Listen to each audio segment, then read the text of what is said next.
नमस्कार.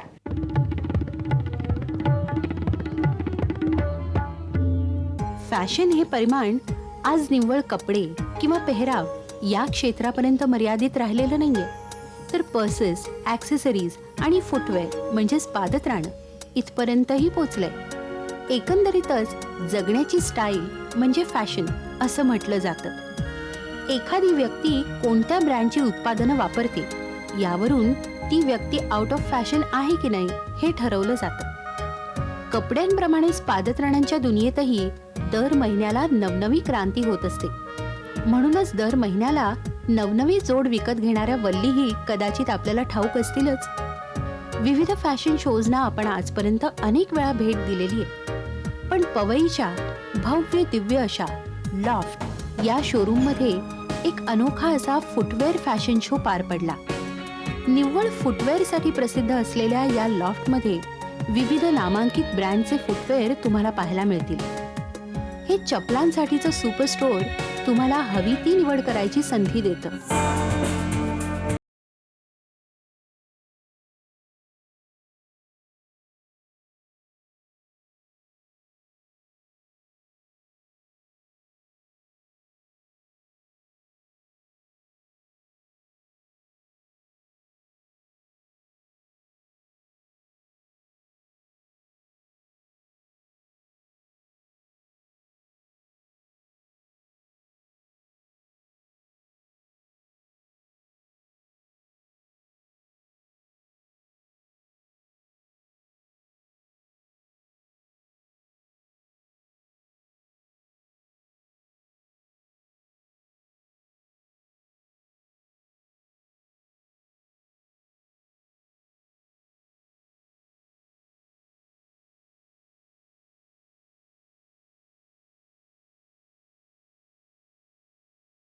देश का सबसे बड़ा फुटवेयर स्टोर है, जूते की दुकान है और मार्को रिकी जो है इटालियन ब्रांड है जो नया है और बहुत बढ़िया है. इसका माल इसके जो जूते हैं बहुत अच्छे हैं और अच्छे जूते अगर बहुत अच्छे स्टोर में मिलेंगे तो उसका संगम जो होता है बहुत प्यारा होता है.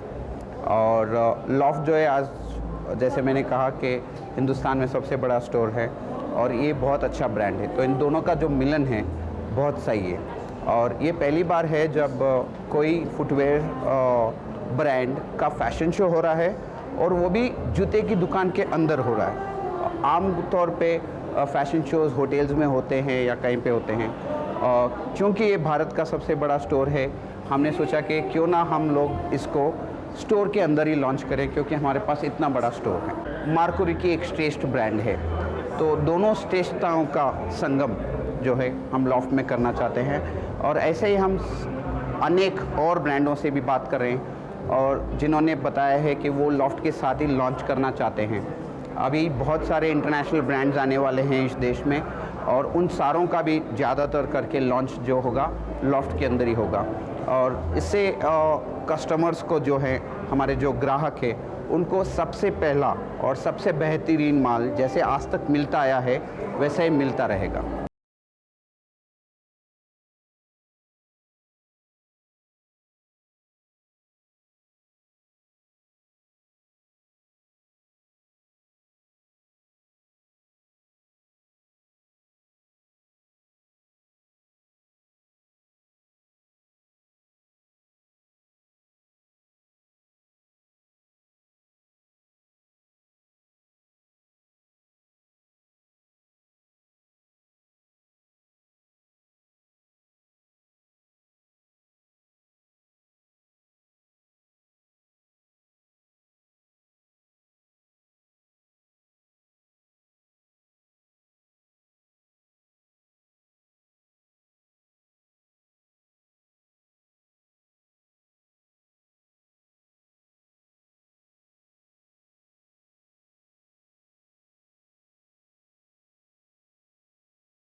ये दुकान है चरण सेवा की. हम यहाँ पे चरण सेवा करते हैं. हम यहाँ पे पेडिक्योर सर्विसेज देते हैं. और तो आता है जो स्पेशलिस्ट है जो लोगों को बताता है कि किस तरह के जूते पहने जाएं. हम यहाँ पे जॉगिंग ट्रैक देते हैं, कॉबलर हैं, सारी विशिष्टताएँ जो हमारे पास है। जैसे समझो कि 14 नंबर के जूते जो हैं भारत में किसी भी जूते की दुकान में नहीं मिलेंगे, लेकिन हमारे यहाँ मिलेंगे। तो लॉफ्ट की यही विशेषता है कि लॉफ्ट जूते की दुकान नहीं है, लॉफ्ट एक चरण सेवा की दुकान।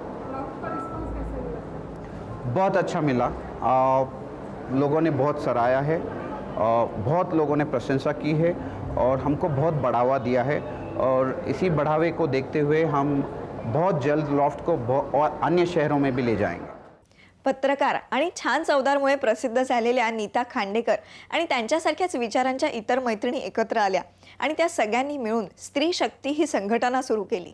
या स्त्री शक्तीतर्फे हिरानंदाने इथं एक भोजनोत्सव आयोजित केला होता। इथं मराठी मिसळपाव बरोबरच चायनीज खाद्यपदार्थ सुद्धा होते आणि खाद्यपदार्थांच्या विक्री बरोबरच आदिवासींनी तयार केलेल्या कलात्मक वस्तू सुद्धा विक्रीला होत्या, त्यामुळे आपण भेट द्यायलाच हवी।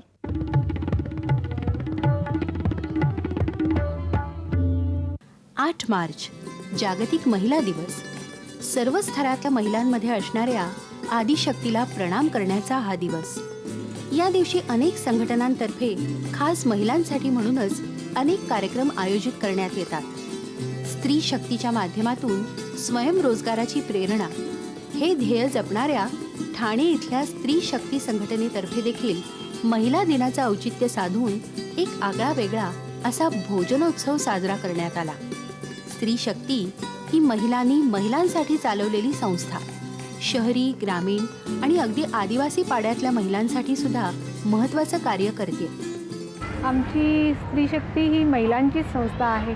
आमच्या सगळ्या सभासद महिला आहेत आणि काही ठिकाणी जिथे आता आम्ही नवीन प्रोजेक्ट्स वगैरे घ्यायचे तर पुरुष जे स्पेशलिस्ट आहेत प्रत्येक विषयाचे ते आपण कन्सल्टंट म्हणून घेऊन त्या प्रकारे आम्ही जसे कॅन्टीन कन्सल्टंट्स, कुठे फर्निचर कन्सल्टंट्स, डॉक्टर्स आहेत, कुठे मेडिकल कॅम्प घ्यायचे असतात तर ते आम्हाला अटॅच असे झालेले आहेत। स्त्री शक्ती संस्था आमची 93 मध्ये रजिस्टर झालेली आहे आणि मुख्य उद्देश म्हणजे जी महिला कमी शिकलेली म्हणजे तळागाळातली तर आहेच, त्यांच्यासाठी खूप हे योजना असतात। तळागाळांच्या महिलांचा आमच्या संस्थेत सहभाग आहेच, पण त्याच्यावरच्या ज्या मिडल क्लास गृहिणी असतात, धड शिक्षण न झालेल्या, धड लाजत घरी बसणाऱ्या, त्यांच्यातले ते गुण विकसित करून त्यांना संघटित करून आणि त्यांना रोजगाराच्या वाटा निर्माण करून द्याव्या त्याच्यासाठी संस्थेची स्थापना झालेली आहे। गृहिणींना स्वकष्टाची मिळकतीची संधी मिळवून देण्यासाठी स्त्री शक्तीनं एक खाद्य चळवळ सुरू केली, ज्यात स्वयंपाकाचे विविध पदार्थ बनवण्याची संधी महिलांना मिळते। हे खाद्यान्न बनवून विकण्यासाठी एक व्यासपीठ स्त्री शक्तीनं मिळवून दिलं। त्यामुळेच या अनोख्या भोजनोत्सवात विविध गृहिणींच्या हातची सुरेख चव चाखायला मिळाली। अगदी देसी बर्गर म्हणजेच वडापाव, मिसळ, साऊथ इंडियन, गावरान थाळी ते चायनीज अशा नानाविध पदार्थांची इथे भाऊगर्दी झाली होती। खाद्य जत्रा एवढंच या संस्थेचं कार्य नाहीये, तर आदिवासी पाड्यातल्या महिलांना स्वबळावर उभं करणं हेही महत्त्वाचं कार्य आहे। कार्य म्हणजे आदिवासी पाड्यामध्ये आम्ही जातो आणि त्यांचे बचत गट स्थापन करतो। ती इतकी गरीब लोक आहेत की त्यांना 10-20 रुपये जरी त्यांनी महिन्याला बचत केली तरी त्यांनी 6 महिने जर ते संघटित राहिल्या तर त्यांना सरकारकडनं 10,000 रुपये मिळतात। ते 10,000 रुपये त्यांनी असेच उडवायचे आहेत का?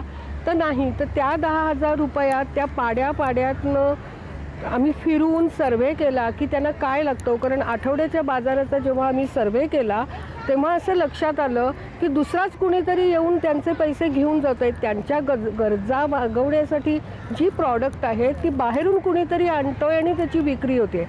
तर मग काय ह्याच लोकांनी ती प्रॉडक्ट त्यांना लागणाऱ्या वस्तू त्यांनीच का विकू नये?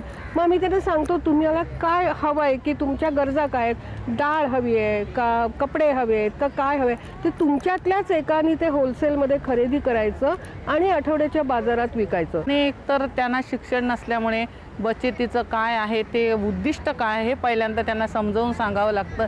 एक बचत गट करायला आम्हाला 4 वेळा तरी त्या महिलांना संघटित करावं लागतं, त्यांना समजावून सांगावं लागतं की तुम्ही असं करा, आम्ही पण महिला आहोत, आम्ही पण अशाच गरिबीतून वर आलेलो आहोत, असंच आम्हाला थोडंसं शिक्षण आहे, तुम्हाला नाही आहे ते पण आम्ही तुम्हाला शिक्षण देऊ आणि तुमच्याबरोबर सदा काम करायला राहू। या महिलांना संघटित करून समजावणं हेही सर्वात मोठं आव्हान होतं.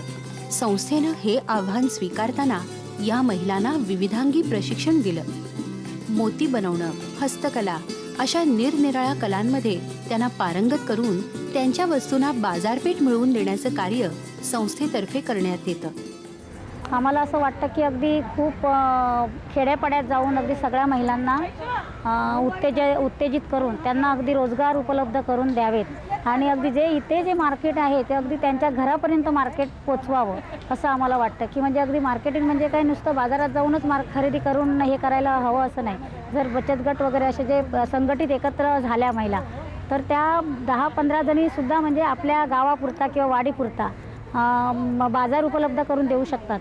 समजा जे घरात लागणाऱ्या ज्या सगळ्या वस्तू असतात त्या सगळ्या वस्तू आपण बाजारातून विकत आणतो आणि त्या सगळ्या गृहिणीला माहिती असतात की आपल्याला काय वस्तू लागते आणि ती वस्तू जर एकत्रित खरेदी करून जर त्यांनी नेली 10 जणांनी ती जर गावापर्यंत पुरवलं नाही तर त्यांना जास्त किमती मोजून मार्केटिंग खरेदी करायची गरज लागणार नाही. या भोजनोत्सवाचं उद्घाटन मानसीच्या निर्मात्या वैजंती आपटे, वीरमाता अनुराधा गोरे, लेडी पायलट कॅप्टन कोहली, सुधा साठे आदी मान्यवरांच्या उपस्थितीत पार पडला.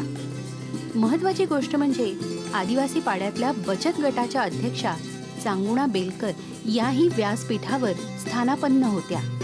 विविध क्षेत्रात चमक दाखवणाऱ्या या कर्तृत्ववान महिलांनी जमलेल्या उपस्थित भगिनींना मार्गदर्शन केलं. एकतर आम्हाला सरकारनेच 109 पाडे दिलेत. डहाणू तालुका मिळालाय, ठाणा जिल्हा परिषद आम्हाला खूप मदत करते आणि NGOज जे काम करू शकतात सिन्सिअरली ते आता सिद्ध झालेलं आहे आणि ठाणे जिल्हा इज क्वाईट हॅपी विथ स्त्री शक्ती की आम्ही इंटिरियर पाड्यापाड्यातून इतके फिरतो. प्रतिकूल परिस्थिती असते, आम्हीही भजियापाववरच दिवस काढतो 8-8, 9-9 दिवस, पण आम्हाला आनंद आहे की नंतर आम्ही त्यांना काहीतरी शिकवतोय, ते उत्पादन करतायत, हे ती अर्थार्जन करते आणि इथली अर्थार्जन करणारी भक्कम अर्थार्जन करणारी स्त्री तिला ते प्रॉडक्ट मिळत आहेत. म्हणजे हे चेन आहे ना, दोन्हीही स्त्रियांना एकमेकींची मदत होते. खेडोपाड्यातून अविरतपणे कार्य करणाऱ्या स्त्री शक्तीनं आपल्या विस्तारासंदर्भातही काही योजना आखलेल्या आहेत. 2 दिवस चाललेल्या या भोजनोत्सवाला खवय्यांनी बरीच गर्दी केली होती आणि मुख्य आकर्षण म्हणजे आदिवासी तारपा नृत्य होतं. त्यांच्या कलागुणांना वाव मिळावा यासाठी हे नृत्य आयोजित करण्यात आलं होतं.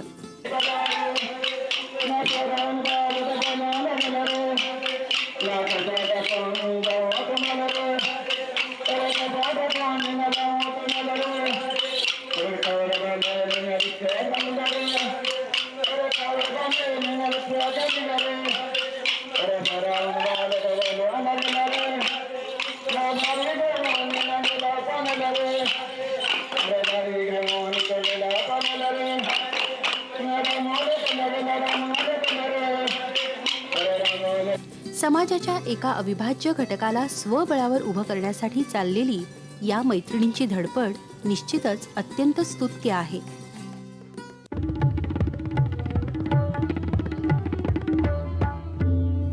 क्रिकेट हा शब्द एखाद्या लहानग्यालाही पटकन समजतो. इतकं वेळ आपल्या भारतात क्रिकेटबद्दल आहे. वर्ल्ड कप फीवर असो वा नसो, गल्ली बोळातून आउट, क्लीन बोल्ड, शॉट असे पडसाद घुमतच असतात आणि आजकाल तर मुलीसुद्धा ह्या क्रिकेट टीममध्ये सामील झालेल्या दिसतात. जगभरातून महिलांच्या क्रिकेट मॅचेसही होत असतात.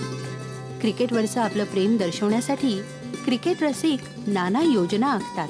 SNDT युनिव्हर्सिटीनंही अशीच एक आगळी वेगळी धमाल योजना नुकतीच राबवली. ती म्हणजे inter collegiate cricket match. Box cricket पद्धतीनं खेळल्या गेलेल्या या सामन्यात मुंबईभरातल्या कॉलेजेसमधून 14 संघ सहभागी झालेले होते. प्रत्येक कॉलेजमधून ज्युनियर आणि सिनियर असे 2 गट निवडण्यात आलेले होते.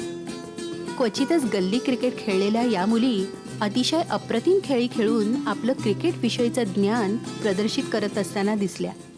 एग्ज़ाम्स तो काफ़ी दिनों से ख़त्म हो गए थे, पर प्रॉब्लम ये थी कि हमें पता ही 1-2 हफ्ते पहले चला है इस मैच के बारे में, तो हम करीब 1 हफ्ते से प्रैक्टिस कर रहे हैं. इस मैच में हिस्सा लेना ये कैसे सोचा आपने? जैसे ही सुना कि ऐसा कोई कंपटीशन हो रहा है और हमारे ही कॉलेज में हो रहा है, SNDT ऑर्गेनाइज कर रही है, तो हमने सोचा क्यों ना हम पार्ट लें। और हमारी कॉलेज हमेशा स्पोर्ट्स में काफ़ी अच्छी रही है, तो हमने सोचा हम क्रिकेट में भी कर दिखाएंगे।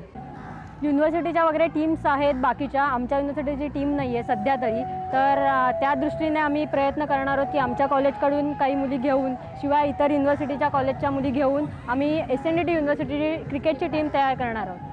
त्या दृष्टीने आम्ही टीम तयार केलेली आहे, म्हणजे तसे आमचे प्रयत्न चालू आहेत। अतिशय टीम स्पिरिटनं खेळत हे खेळाडू सांघिक खेळाचं उत्कृष्ट प्रदर्शन करत होत्या। भारतात क्रिकेटला अनन्यसाधारण महत्त्व आहे, पण महिला क्रिकेटला मात्र तितकंसं महत्त्व नाही। पण यासाठी एका मजबूत संघाची आवश्यकता असते आणि अशा छोट्या सामन्यांमधूनच एका मजबूत संघाची बांधणी निश्चितच होईल असा विश्वास या विद्यार्थिनींनी व्यक्त केलाय। परीक्षेचं वातावरण असतानाही या विद्यार्थिनी अतिशय उत्साहानं या सामन्यात सहभागी झाल्या होत्या। एग्जामिनेशंस है, ये सीज़न है एग्ज़ाम्स की, तो परीक्षा के टाइम में तो बच्चे तो शायद आना चाहेंगे, क्योंकि हमारे पास 25 से 30 लोगों की एंट्रीज़ आई थी, बट फिर आहिस्ता आहिस्ता वो लगभग आधे से आके अटक गई, क्योंकि हर एक फिर कॉलेजेस ने कहा कि भाई हमें लेटर ऑफ इंटेंट तो आपको भेजा है, हमें पार्टिसिपेट भी करना है, बट बच्चे नहीं आगे आ रहे हैं। क्योंकि बच्चे भी तो आगे आ रहे हैं, मगर उनके माँ बाप उनको डांट रहे हैं कि परीक्षा है और तो क्या क्रिकेट खेलने जाएगा। अभी माँ बाप को ये ख्याल नहीं है कि बच्चा क्रिकेट नहीं खेलने देंगे आप, तो वो घर में बैठ के कमेंट्री देखेगा, बट वो पढ़ने वाला नहीं है। बट फिर भी ये तो मैं भी माँ हूँ, तो शायद मैं भी मेरे बच्चे को वही बोलती कि भाई क्रिकेट खेलने मत जा, घर में बैठ के कमेंट्री देख, तो ठीक है वो हिसाब से। सो इसका मुख्य कारण तो ये था। एंड आई थिंक कि हमारी जो वो पहली बच्ची हो गई एडी करके, जो क्रिकेट की फर्स्ट लेडी प्लेयर थी, उसके बाद I think this is the first time that we have really had only women's teams play cricket.